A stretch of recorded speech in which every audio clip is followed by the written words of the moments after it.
पंचायती अखाड़ा बड़ा उदासीन के हैदराबाद के पीठाधीश्वर महंत डॉक्टर बिंदु जी महाराज साहब, आइए इनसे बात करते हैं। बिंदु जी महाराज, ये बताइए कि जिस तरह से स्वामी नित्यानंद को महामंडलेश्वर की उपाधि दी है महानिर्वाणी अखाड़े ने, क्या कहेंगे आप, इसको कितना जायज मानते हैं आप? नहीं, इसको जायज तो किसी भी हाल में नहीं कहा जा सकता है। ये दुर्भाग्यपूर्ण है। यह संतों का अपमान है, भारतीय संस्कृति का अपमान है एवं पूरे हिंदू जनजाति का अपमान है। यह तो खेदजनक है, दुर्भाग्यपूर्ण है और ये निंदनीय कार्य है।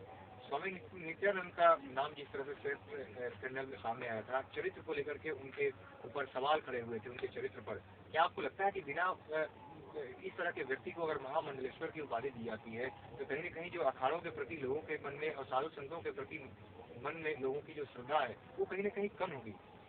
श्रद्धा आहत हुई है और अखाड़ों का अपमान हुआ है। देखिए, नित्यानंद हूँ, राधे माँ हूँ या ताती महाराज हूँ या कैलाश मानव हूँ, इस तरीके के जो लोग हैं जो विस्तृत रूप से कहीं न कहीं चरित्र को जो है, चरित्र की शुद्धता को सिद्ध नहीं कर पाएंगे और पूर्व में अपने गुरु परंपरा के द्वारा उस संप्रदाय या उस अखाड़े से जुड़े नहीं रहे हैं, उन्हें मंडलेश्वर पद को देना या मंडलेश्वर पद पर अभिषिक्त करना पूर्ण मंडलेश्वर पद की गरिमा का अपमान है और पूर्ववर्ती जो हमारे मंडलेश्वर थे उनका अपमान है। लेकिन सवाल ये खड़ा होता है कि जब किसी भी व्यक्ति को किसी अखाड़े के अंतर्गत महामंडलेश्वर की उपाधि दी जाती है, उसमें बाकी अखाड़ों से भी प्रशस्ति लिया जाता है, तो उस समय आपने विरोध क्यों नहीं किया? जी नहीं, जब रात को 12 बजे आप किसी को जो है मंडलेश्वर बनाएंगे या रात को 12 बजे 1 बजे जो है किसी को बुला करके आप कोई उपाधि वितरित करेंगे, तो यह तो एक तो चोरी छिपे हुआ और दूसरी बात इस बात की जब किसी को सूचना मिलेगी तब तो विरोध करेगा। और हम किसी के यहाँ जाकर विरोध नहीं करते, हम समाज में विरोध करते हैं।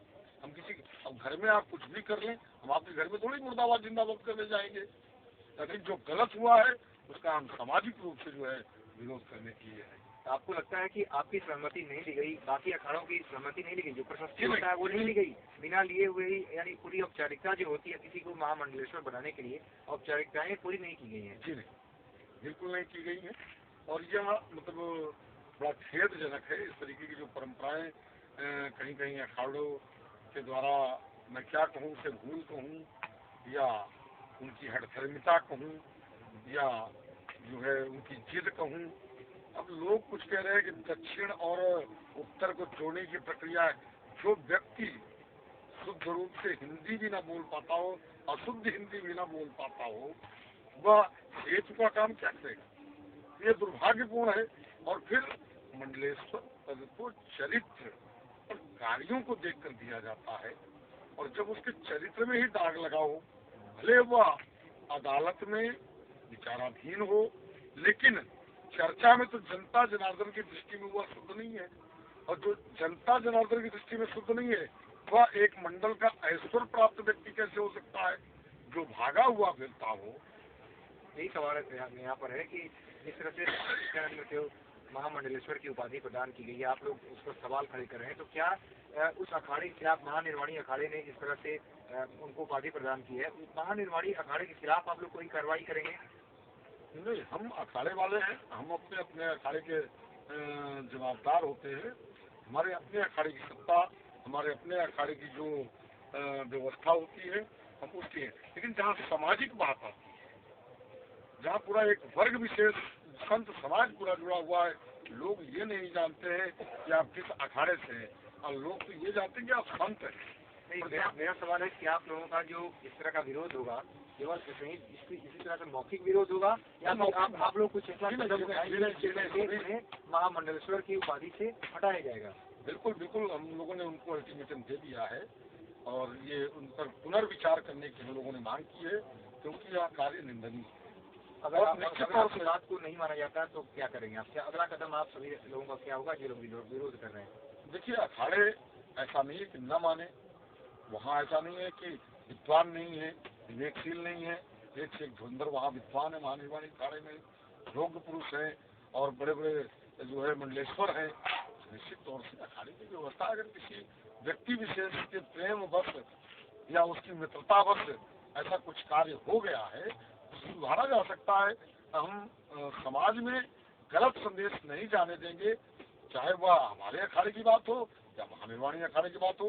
महानिर्वाणी अखाड़ा भी कदापि ये नहीं चाहेगा कि समाज में एक गलत संदेश जाए, तो निश्चित तौर से अखाड़ा उस पर पुनर्विचार करेगा और महामंडलेश्वर पद से निश्चित ही उनके जो है हटाया जाएगा। जो भी होगी उसकी व्यवस्था प्रक्रिया वह जो है समाज निर्णय लेगा। आपको लगता है, आपको उम्मीद है महानिर्वाणी अखाड़े से कि स्वामी नित्यानंद को हटाया जाएगा? बिल्कुल, वो हमारे हैं, हमारे साथ जुड़े हुए हैं और क्योंकि हम सब आपस में मित्रवत व्यवहार रखते हैं और हमारी एक व्यवस्था है हमारे अखाड़ों की, एक दूसरे से जो संपर्क है उसके बल पे हमको पूर्ण आशा, पूर्ण विश्वास है कि वह अखाड़ों की गरिमा, महामंडलेश्वर पद की गरिमा बनाए रखते हुए ऐसे दागदार व्यक्ति, चरित्रहीन व्यक्ति या किसी ऐसे दुराचार्य में जो है चर्चित व्यक्ति जिससे कि हिंदू धर्म आहत हो, सनातन धर्म आहत हो और जनमानस आहत हो, उस पर पुनर्विचार करेंगे और उन्हें निश्चित ही इस पद से मुक्त कर देंगे। यह तो जिस तरह से बिंदु जी महाराज का कहना है उसे तो देख करके साफ तौर पे लग रहा है कि किसी भी सूरत में स्वामी नित्यानंद को ये लोग महामंडलेश्वर के रूप में स्वीकार करने के लिए तैयार नहीं है और कहीं न कहीं महानिर्वाणी अखाड़ा है उसके ऊपर दबाव बनाने की पूरी तरह से कोशिश कर रहे हैं कि महामंडलेश्वर की जो उपाधि नित्यानंद को दी गई है उसे वापस किया जाए। जी जी, शुक्रिया, थैंक यू, बहुत बढ़िया, थैंक यू महाराज जी, नमस्कार। आपका नंबर है, फिर हम जरूर दिल्ली में रहते हैं। आपका कार्ड है? नहीं, कार्ड अभी बनाया ना, नया चैनल का कार्ड बना नहीं है। आपको मैं कॉल करूँगा, आपका नंबर है मेरे पास में। Thank you.